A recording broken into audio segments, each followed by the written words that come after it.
On this episode of Worldwide Entertainment TV's Blast from the Past, we take a look at Toronto rapper JB explain why his single with Los Angeles rap icon The Game never hit the mainstream due to shady moves involving the song, Fire in Your Eyes. This is Worldwide Entertainment TV.com's official Toronto rappers and hip-hop documentary series. In the midst of his feud with Meek Mill, Drake headed from Toronto to Los Angeles with The Game to film the video for 100. Before this classic collaboration in 2015. Another Toronto rapper JB had a Toronto-Los Angeles collaboration with a hip-hop icon from the West Coast. What happened to that collaboration? Check out this Brooklyn Tea Talk blast from the past. Okay, so right. So your name again is? My name is Brooklyn. Brooklyn. And Okay. you are the one and only JB, correct? That's right. Yes. What's up, Pleasure Brooklyn? to meet you. You as well. How you feeling today? I'm awesome. I'm great. You looking good, smelling good. Thank you. That's Likewise. how I like it. See you all blingy over there. That's the way you're Yeah. supposed to do it, you know? So, I researched you a little bit, but of course, I did my research, but for all the people who don't know about you, this is your time to let Toronto know who JB is. So with that being said, your camp is one of the original rap crews in Toronto. That's right. Can you tell us a little bit about the brand GCP and how it got started? Yeah. So GCP was started before I was even involved with GCP. It's a crew of b-boys from Flemington Park, one of the biggest housing communities in North America. GCP was just the older guys. I grew into this little kid, seeing all the older guys. You know, if you're in New York or something, Yes. it'll be the niggas on the block. Are we saying niggas out here? Are we okay with that? Or is this? I'm cool, you cool? All right, yeah. So it'd be the niggas on the block wearing like the MCMs and the Troop and the Bally's, like, you know, the niggas getting money, right? Yeah. But it was the B-boys. In Canada, we had two different sets. It was either you were with the Roots men, which was like most of the West Indian guys that still were kind of fresh, so we call them Roots men. They still only Yeah. listen to reggae. They didn't like hip hop at all. And then back in the day, it was a little separation like that at one point. But GCP was a group of b-boys, the fly niggas in the park. And then I was a little kid, grew up into that. They allowed me. I was doing rap before GCP. It was with one of the founders of hip hop here in Canada named S Blank of Self Defense. Okay. So S Blank used to produce for Maestro and Be Cool and a whole bunch of other guys. And they took me under their wing when I was about 12 or 13 years old. And they allowed me to perform and travel with them, doing big shows like O'Keefe Center, which is now Sony Theater, Mill Lassman Square, other big venues. They always allowed me to be a part of what they were doing. So when I grew a little bit older now, I wanted to do things my own because they kind of slowed down. The older guys in the park were doing their thing, state of mind, and I needed a place. I had a group too young to handle, but we're also young that sometimes, most of the time, a lot of guys weren't even allowed to go out and do certain things, right? So I was fortunate, so I just had to keep on going. My engine wasn't stopping. So, you know, I just seen some of the older guys on the block. They took a real liking to me because we're obviously all family anyways. But for the music stuff, they really believed in me, and they told me, you take the name GCP and use that for your music. Yeah, and we all got your back type of thing, right? So then that's where GCP is originally Guilty Crown Posse. We turned that to Guilty Crown Productions. Ooh. And we started releasing music from that, and we started a whole new wave. We were considered like the Wu-Tang of Canada because we had, like, on the first album, we had 29 guys on the album, 24 songs, right? And we did it real easy, and we did it with no help, all independent. We did a lot of life-changing things, Okay. Back in those days, we were the first ones to get P&D agreements, and then that opened the door for all the other independent acts to follow after us. Before that, you had to be signed with a major label. Okay. There's no other way, right? So we opened the doors for the P&D through Nuff Entertainment. They only dealt with reggae and calypso at the time, and they opened the doors for us, and they allowed us to do a P&D deal with them.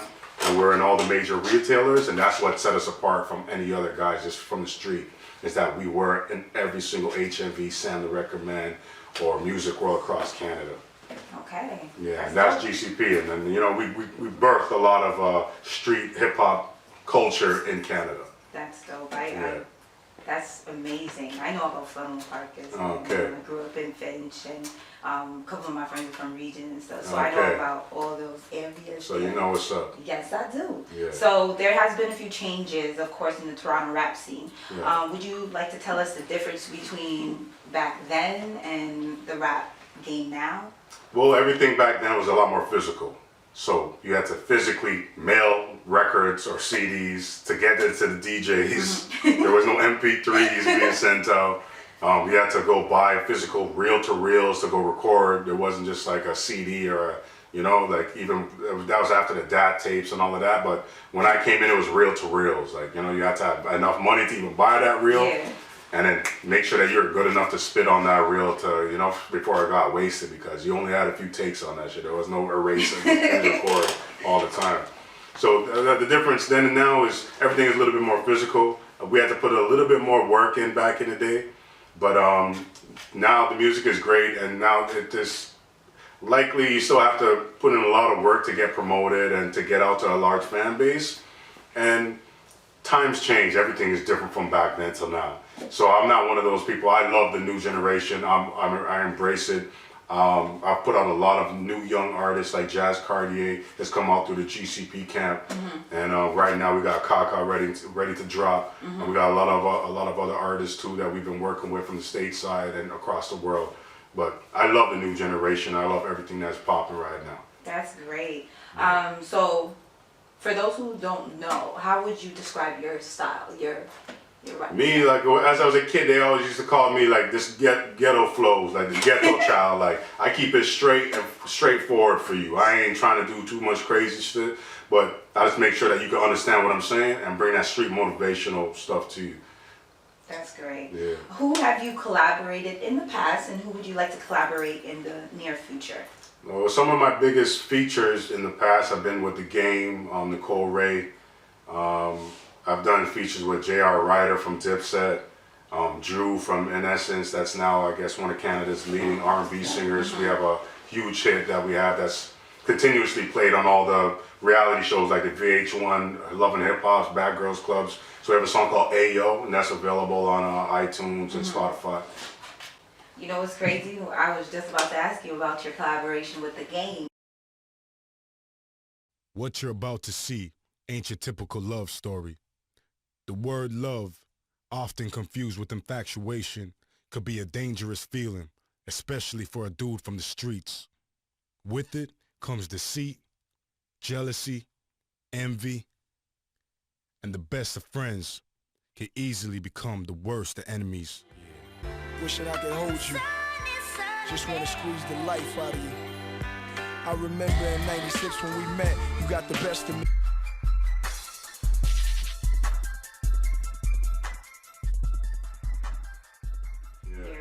Big single that you guys had, Fire in Ya Eyez. Yeah. What made you guys decide you guys wanted to come up with that concept, and how did you come about doing that collaboration with Game? Yeah, so we're on tour across Canada, and we're just talking about a collab throughout the tour. We're somewhere like in Scotia or New Brunswick or something like that, and they agreed. They kind of caught my vibe throughout the tour. They see how much love I was getting. Because if you know The Game, he doesn't have songs with nobody else out here like that. You know what I'm saying? So they got wind to the vibe, the energy. Like when Game first met me, I came out with a full-length Sherling in Winnipeg. You know what I'm saying? They were like, who the hell is this nigga? Like, you know what I'm saying? So they had to come meet me. You know what I'm saying? So I always kept it on that level, like, because we've never been begging nobody for nothing. We've always been heavy in the game. And if once he decided he wanted to do a song, I went to my main producers was Tone Mason, my homie Lucius from Tone Mason. Yeah, you know, mad cool. Gave me a beat, we gave him a couple choices, and I was really surprised that he chose that one. It was like honestly the last choice that we thought he would have chose. And then the song that he did over, the verse that he did over has never been duplicated by him ever. Like he's never done a verse that was that heartfelt. Yeah. You know what I'm saying? Yeah. To this day, and then we're real proud to be able to have that. The Black Wall Street at the time, the guys tried to steal it, and we had to kind of put a stop on that. We had to make some calls and shit to the niggas in Philly and make sure that they stopped doing whatever that they thought that they could do. Yeah. You know what I'm saying? And you see right after that, you know what I'm saying? There wasn't no more Black Wall Street, really was there. I don't even think Game ever came back into Canada after that. No, I But no, Yeah, not he into hasn't. Toronto. He hasn't been back. The last time he was supposed to come and clarify that too at a show through my homies Neil and them guys at Substance Entertainment, and he just couldn't make it across the border. They wouldn't let him into the country. It was for the Red tour. Oh, okay. I think the gang violence thing, the police didn't like it, so they kind of stopped the whole tour. So, this question I know a lot of people probably ask you, but I'm Brooklyn and it's different. So, who are your top 10 artists, rap artists? Top 10? Top 5. Okay. Dead or alive? For me, I'm like Chuck D, Ice Cube.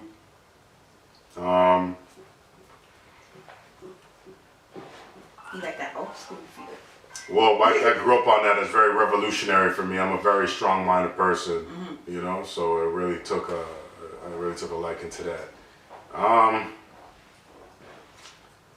listen to everything so much that there's not one particular person that I really love like that. I'm very competitive as well, so I always thought that was better than a lot of rappers. I like that. Growing up. I like that. So I was never really nobody's fan. You know what I'm saying? Rather than just like I like their music, you know. Like I like Jay-Z's new stuff right now. It's very motivational for me. I like a lot of artists. I never had a top 5 before ever in my life. Okay, well, we'll keep them in suspense with the 2 that we have. I'll throw them in randomly throughout the interview. Well, that's even if better. they come to mind. Okay, so what has been your motivation or your inspiration? What has motivated you and inspired you to do what you do? My motivation has been my children, just making sure that I do something that they could see and inspire to do as well. And another motivation is just I don't like being idle and not doing nothing. I always got to do something. So yeah, just my inspiration is just seeing music. I just love music in every form, and I'm one of the genuine music lovers of this world. It's a part of me, and it always will be. That's so dope. So could you describe how it was meeting hip-hop legends like Jay-Z and Kid Capri? That must have been amazing, meeting those two. Oh wow, you really know about that. I didn't actually meet them, we were just all in the same room. Oh! Yeah, I was like 15 years old, 16 years old, we came off the turf and we heard that Kid Capri was down there. How did you feel like being in the same room? So that's one of the inspirations that, like seeing Jay-Z at that point, so humble, because he was literally just standing at the DJ booth with Kid Capri. There was no security anywhere. Yeah. You know, we're in the Holiday Inn on King Street, you know, in an open room.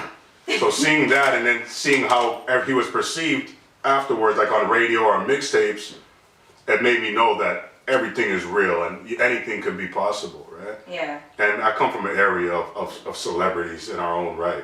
Like I told you, like our own hood was producing already Maestro and those guys.